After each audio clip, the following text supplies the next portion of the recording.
जय श्री सीताराम। भक्तजनों, आइए अब हम सुंदरकांड के उस गौरवशाली प्रसंग को सुनेंगे जहां प्रभु श्री राम अपनी विशाल वानर सेना के साथ लंका विजय के लिए प्रस्थान करते हैं। इस प्रस्थान का प्रभाव पूरी सृष्टि पर पड़ता है। आइए इन चौपाइयों को, छंदों को अर्थ सहित समझने का प्रयास करते हैं। कपत बेग बुलाए आए जूतप जूथ, नाना वरन अतुल बल बानर भाल बरूथ। अर्थात बानरराज सुग्रीव ने शीघ्र ही बानरों को बुलाया और सेनापतियों के समूह आ गए। बानर भालुओं के झुंड अनेकों रंगों के हैं और उनमें अतुलनीय बल है। प्रभुपद पंकज नाभहि शेषा, गर्जय भालु महाबल केसा।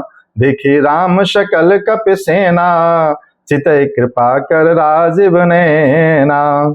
वे प्रभु के चरण कमलों में सिर नवाते हैं और महान बलवान रीछ और बानर गरज रहे हैं। राम जी ने बानरों की सारी सेना देखी और तब कमल नेत्रों से कृपा पूर्वक उनकी ओर दृष्टि डाली। राम कृपा बल पाए कपिंदा, भय पक्ष जुत मनहु गिरिंदा।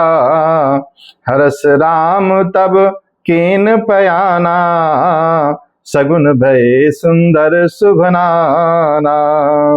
अर्थात राम कृपा का बल पाकर श्रेष्ठ बानरों में जैसे पंख लग जाते हैं। तब श्री रामचंद्र जी ने हर्षित होकर वहां से प्रस्थान किया और अनेक सुंदर तथा शुभ शकुन होने लगे। जासु सकल मंगलमय कीर्ति, तासु पयान सगुन यह नीति। प्रभु पयान जाना वे देही, और फरक बाम अंग जन कहीं देही। अर्थात जिनकी कीर्ति सब मंगलों से पूर्ण है, उनके प्रस्थान के समय शकुन होना नीति लीला की मर्यादा है। प्रभु का प्रस्थान जानकी जी ने भी जान लिया। उनके बाएं अंग फड़क फड़क कर मानो कह देते थे कि श्री रामचंद्र जी आ रहे हैं। जोय जोय सगुन जान के होई, असगुन भयहु राव नहीं सोई। चला कटक को बर नहीं पारा, गरजई बानर भालु अपारा। अर्थात जानकी जी को जो जो शकुन होते थे वही रावण के लिए अपशगुन हुए।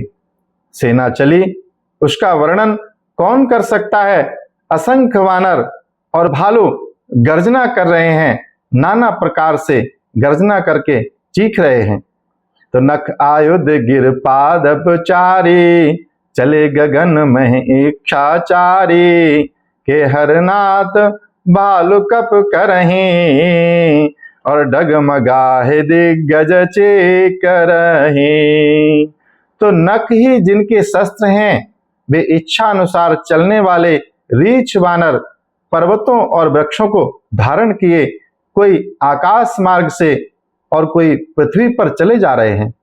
वे सिंह के समान गर्जना कर रहे हैं और उनके चलने व गरजने से दिशाओं के हाथी विचलित होकर चिंगाड़ कर रहे हैं। तो चीख करहीं दिग्गज, डोल में गिर लोल सागर खर भरे। मन हरस सब गंधर्व सुर मुन, नाग किन्नर दुख टरे। कर कटहि मर कट बिकट भट, बहु कोट कोटिन धावहीं। जय राम प्रबल प्रताप कौशल, नाथ गुण गन गावहीं। दिग्गज चिकारने लगे, पृथ्वी दौड़ने लगी, पर्वत चंचल हो गए और समुद्र खलबला उठे। गंधर्व देवता मुनि नाग किन्नर सबके सब मन में हर्षित हुए कि अब हमारे दुख टल गए। करोड़ों भयानक बानर योद्धा कटकटा रहे हैं और कौशलनाथ श्री रामचंद्र जी की जय जयकार करते हुए नाना प्रकार के समूहों को आगे बढ़ा रहे हैं। सही सक न भार उदार अहिपत, बार बार ही मोहि। गह दसन पुन पुन कमठ पृष्ठ, कठोर सो किम सोहि। रघुवीर रुचिर प्रयाण, प्रस्थित जान परम सुहावनी। जनु कमठ खर पर सर्पराज, सुलिखत अब चल पावनी। महान सरफराज शेष जी भी सेना का बोझ नहीं सह सकते और बार बार व्याकुल हो जाते हैं। वे पुनः पुनः कच्छप की कठोर पीठ को दांतों से पकड़ते हैं। वे ऐसे शोभा दे रहे हैं मानो श्री रामचंद्र जी की सुंदर प्रस्थान यात्रा को जानकर शेष जी उस पवित्र कथा को कच्छप की पीठ पर लिख रहे हों। प्रभु श्री राम का यह प्रस्थान अधर्म के अंत और धर्म की स्थापना का शंखनाद है। वानर सेना का उत्साह और प्रकृति का यह अद्भुत व्यवहार राम राज्य की दस्तक है। अगर आपको प्रभु के श्री चरणों में आस्था है तो इस प्रसंग को सुनकर प्रेम से बोलिए जय श्री सीताराम, जय श्री सीताराम।